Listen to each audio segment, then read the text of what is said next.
దేశవ్యాప్తంగా ప్రార్థనా స్థలాల్లో ఎట్టి పరిస్థితుల్లో సర్వే చేయరాదని సుప్రీంకోర్టు కీలక ఆదేశాలు జారీ చేసింది. ప్రార్థనా స్థలాల చట్టంపై 2 వారాల్లో అఫిడవిట్ దాఖలు చేయాలని కేంద్రాన్ని కోరింది. కింది కోర్టులు కూడా ప్రార్థనా స్థలాల్లో సర్వేకు ఎలాంటి ఆదేశాలు ఇవ్వరాదని సుప్రీంకోర్టు ఆదేశించింది.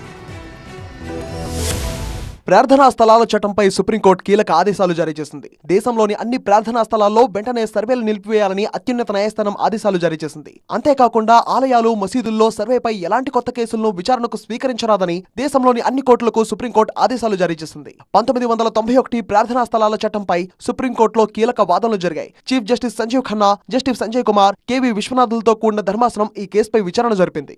మతపరమైన అంశాల్లో ఆదేశాలు నిలిపివేయాలని కోర్టు ఆదేశించింది. ప్రార్థనా స్థలాలపై ఉన్న పెండింగ్ కేసుల విషయంలో కూడా సుప్రీంకోర్టు ఆదేశాలు ఇచ్చింది. కోర్టులు ఎలాంటి నిర్ణయాలు తీసుకోవద్దని స్పష్టం చేసింది. సుప్రీంకోర్టు ఇచ్చిన తాజా ఆదేశాలను హిందువుల తరపున వాదిస్తున్న అనేక మంది లాయర్లు వ్యతిరేకించారు. తమ వాదనలు వినకుండా ఆదేశాలు ఇవ్వొద్దు అని కోరారు. ప్రార్థనా